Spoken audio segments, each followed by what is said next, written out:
Bwana Yesu asifiwe. Jana tulisoma neno la Mungu katika kitabu cha Mwanzo. Tukawa tumeangalia namna Ibrahim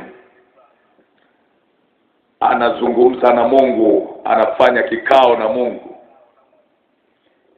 Tuliona mwanaume ndiye kiongozi, na ndio maana Mungu anaongea kwanza na mwanaume.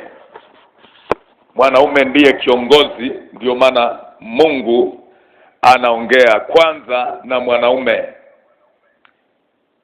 Bosi wa gari ana wafanyakazi wawili. Pana mtu anaitwa dereva, pana mtu anaitwa conductor. Anayeingia mkataba na bosi ni dereva. Conductor haingii mkataba na bosi.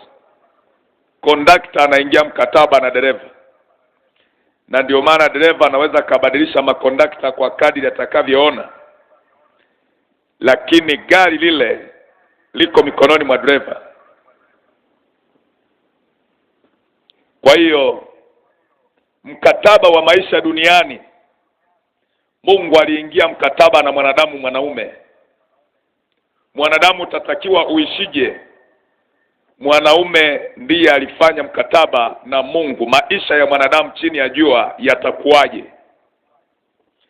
Kwa hiyo makosa mengi yanayoweza kuendeshwa chini ya jua, pamoja na kuwa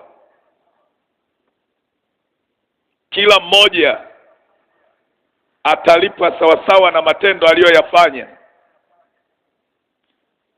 lakini Biblia nisomapo tokea Agano la Kale hadi Agano Jipya inaniambia wawaongozao ndio wawakoseshao.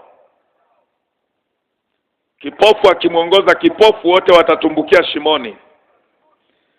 Huyu aliyemuongoza kipofu, yeye atalaumiwa kwa mambo mawili.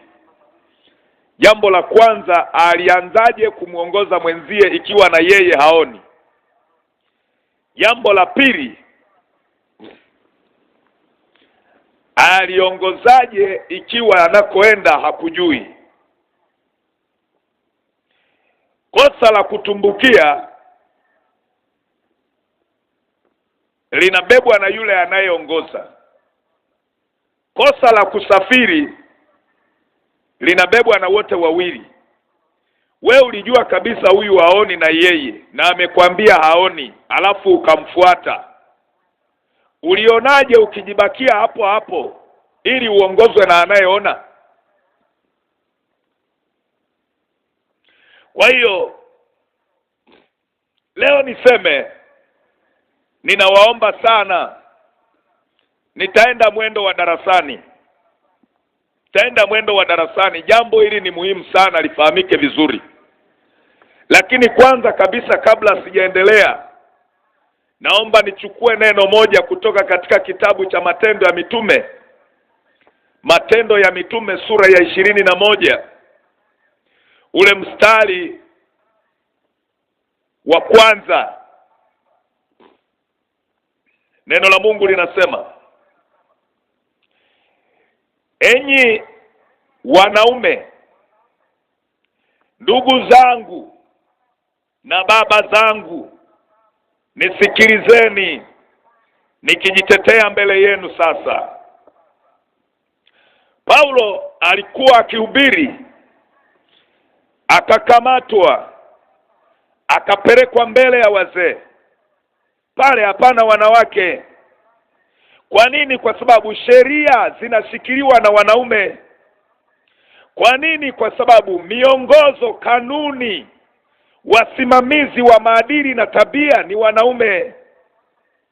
Ndio maana anasema hapa anaposema wanaume awe mkubwa, awe mdogo, awe mzee, awe kijana, ni mwanaume.